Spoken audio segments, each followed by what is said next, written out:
ደግሞ አንዳንድ ጊዜ እናንተም ንስሐ ግቡ።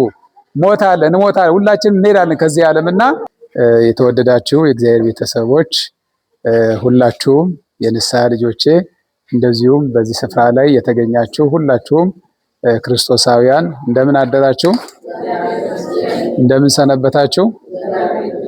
አይመላቂ ዴቲ ጦሳ ሶንሳይ ገለቶ ጊዶ አሜን። የአምላካችን የእግዚአብሔር ስም የተመሰገነ ይሁን። ሂድና አንተም እንደዚሁ አድርግ የሉቃስ ወንጌል ምዕራፍ 10 ከቁጥር 47 ላይ የምናገኘው እግዚአብሔር ቃል ነው።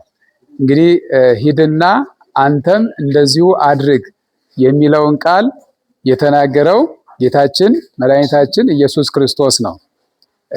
በዚህ ባነሳነው የመጽሐፍ ቅዱስ ክፍል ላይ አንድ ሕግ አዋቂ ሰው ወደ መድኃኒታችን ወደ ኢየሱስ ክርስቶስ ዘንድ መጥቶ አንድ ጥያቄ ጠየቀው ይላል። የዘላለምን ሕይወት እንዳገኝ ምን መልካም ነገር ላድርግ ብሎ በጠየቀ ጊዜ አምላካችን ፈጣሪያችን ኢየሱስ ክርስቶስ ፍጹም ልትሆን ብትወድ መጀመሪያ ፈጣሪ እግዚአብሔር አምላክህን ውደደው፣ አክብረው፣ በመቀጠል ደግሞ ባልንጀራህን እንደራስህ አድርገህ ውደድ ብሎ 10ቱን ትእዛዛት በእነዚህ በሁለቱ ቃል ጠቅልሎ በፍቅረ እግዚአብሔርና በፍቅረ ቢጽ እግዚአብሔርን በመውደድና ወንድምን በመውደድ ጠቅልሎ አስተማረው፣ ነገረው። ከዚህ በኋላ እነዚህንማ ፈጽሜያቸዋለሁ፣ እነዚህን ሁሉ አድርጌያቸዋለሁ ምንድነው ብሎ በጠየቀ ጊዜ በዚህን ሰዓት ምንድነው ያለው? እንኪያስ አንድ ምሳሌ ነገረው። ይህም ምሳሌ ምንድነው? አንድ ሰው ከኢየሩሳሌም ወደ ኢያሪኮ ወረደ። ከኢየሩሳሌም ወደ ኢያሪኮ በሚወርድበት ጊዜ ወንበዴዎች አግኝተው ደበደቡት፣ ፈነከቱት፣ ደሙንም አፈሰሱት። ከዚያ በኋላ ከመንገድ ላይ ጥለውት ሄዱ ይላል። በዚህን ሰዓት ያ መንገድ ላይ በወንበዴዎች ተደብድቦ ሰውነቱ ቆስሎ ብቻውን ወድቆ የነበረውን ሰው መንገደኞች በሙሉ እየመጡ አልፈውት ይሄዱ ነበረ ይላል። ከቃሉ ጋር ናችሁ? ኦባይ ሴቲ አዎ። እና መንገድ ላይ ተደብድቦ ቆስሎ በጣም ምስኪን ሆኖ ወድቆ በነበረ ሰዓት መንገደኞች በሙሉ እየመጡ አልፈውት ይሄዱ ነበረ ይላል። መጀመሪያ ካህኑ መጣ። ካህኑ አይቶት ያን ወንበዴውን አይቶት ሊረዳው ሊያግዘው አልፈለገም፣ አልፎት ሄደ ይላል። በመቀጠል ደግሞ ሌዋዊው መጣ ይላል። ያ ሌዋዊው መጥቶ ያንን መንገድ ላይ በወንበዴዎች ተደብድቦ ቆስሎ የነበረውን አይቶት አልፎ ሄደ ይላል።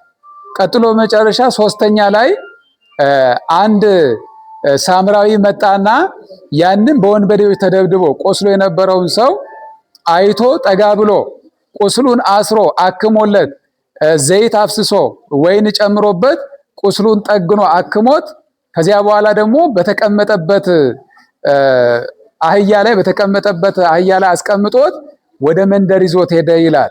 ቁስሉንም ጠገነ፣ ልብሱንም ለወጠ፣ አክሞት ወደ ሰው ቤት ወስዶ በክብር አስተኛው ይላል። ተመልከቱ። ከነዚህ መካከል ለዚህ በወንበዴዎች ለተደበደበው ሰውዬ ባልንጀራ የሆነው የትኛው ነው ብሎ ጠየቀው ይላል። ያም ሕግ አዋቂ ሰው መልሶ ምን አለ? መልካም ያደረገ ቸርነት ያደረገለት ሰው ነው አለ። ከዛ በኋላ አንተም ሂድና እንደዚሁ አድርግ ብሎታል። ተመልከቱ። እንግዲህ ይሄ ለኛ ትልቅ አስተማሪ ቃል ነው።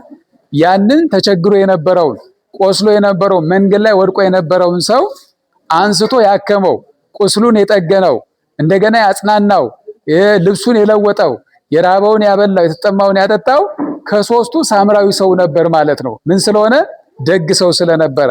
ለዚህ ዛሬ እኛንም ከዚህ ከቤተ ክርስቲያን ደጅ ላይ ነዳያን ወድቀን እያለ እኛን የሚጠይቁን፣ እኛን የሚያክሙን፣ አይዟችሁ የሚሉን፣ ስንራብ የሚያበሉን፣ ስንጠማ የሚያጠጡን እንደዚህ አይነት እንደ ሳምራዊው እንደ ደጉ ሳምራዊ መልካም ስራ የሚሰሩ፣ የተቸገሩትን የሚረዱ፣ የተራቡትን የሚያበሉ፣ የታረዙትን የሚያለብሱ ደጋግ ኦርቶዶክሳውያን ክርስቲያኖች ናቸው ማለት ነው።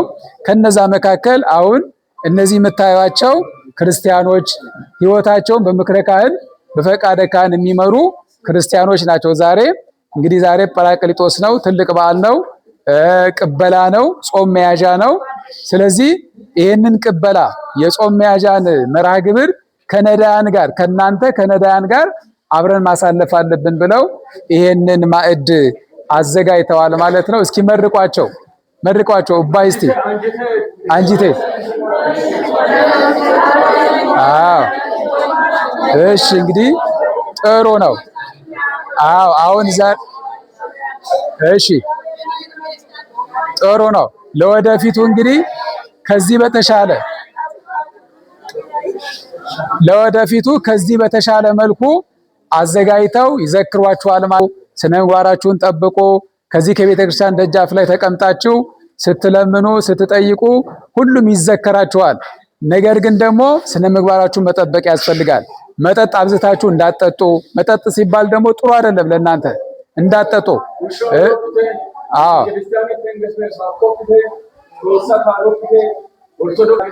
ኦርቶዶክስ ናገትር እንተ ሃይማኖት ናገሪ እንተ ዳና መላ አዋቲ አባቴ ሃይኑ አባቴ እንተ መልእክት አስተላለፈውና ስለዚህ እንተ እምነት ናገቴ እንተ ሃይማኖት ናገቴ አራሷ አይሳ ሚሽን ሃይማኖት ገሎብቴ እዚ እንተ ናባለስቴስ ከመን ይብራ እምሪ ካት ሞደሌ እንተና ባለች እዚ አነኖስ ሆሰና እንተና ስለዚህ እንተ ሃይማኖት ናገሪ እንተ ተወሰረ ዲግሪ ተወሰረ መንግስት ሰማያዊ በከለች እንተ ሃይማኖት ናገሪ ዳና ማለት እንተ ዝክር ሆሰና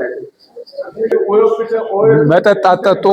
ከኦርቶዶክስ ሃይማኖት ውጪ ወደ ሌላ ሃይማኖት እንዳትሄዱ፣ ራሳችሁን ጠብቁ። ያላችሁት የሁላችሁ ማተብ አስራችኋል፣ ኦርቶዶክሳውያን ናችሁ። በ40 ቀን ተጠምቃችኋል። ቢቸግራችሁም ቢረባችሁም ቢጠማችሁም በዚች ሃይማኖታችሁ ጸንታችሁ መኖር ያስፈልጋል ማለት ነው። ከቤቱ እንዳትርቁ። ደግሞ አንዳንድ ጊዜ እናንተም ንስሐ ግቡ። እንሞታለን፣ ሁላችንም እንሄዳለን ከዚህ ዓለምና እየገባችሁ ራሳችሁንም ደግሞ መንፈሳዊ ሕይወታችሁን ጠብቁ። የበላነው የጠጣነውን ከሰውነታችን ያሳድርብን። እንግዲህ እናንተም እግዚአብሔር ዘላለማዊ መንግስቱን በቸርነቱ ያድላችሁ፣ ዋጋውን ያድላችሁ። ብራብ አብልታችሁኛል፣ ብጠማ አጠጥታችሁኛል፣ አልብሳችሁኛል ያለ በመጨረሻ ሰዓት እንግዲህ ከዚህ ጥያቄ እንድንድን ነውና በርቶ። በአጠቃላይ ሁላችሁም የንስሐ ልጆቼ በገንዘብም የደገፋችሁ እዚህ በአካል ያላችሁም በአካል የሌላችሁ በያላችሁበት እግዚአብሔር ይጠብቃችሁ፣ ጤናችሁን ይጠብቃችሁ፣ ስራችሁ የተባረከ ይሁን። የወለዳችሁ ልጆቻችሁ ይባረኩላችሁ። ተማሪዎችም ደግሞ ትምህርታችሁን የጀመራችሁትን ከፍጻሜ ያድርስላችሁ።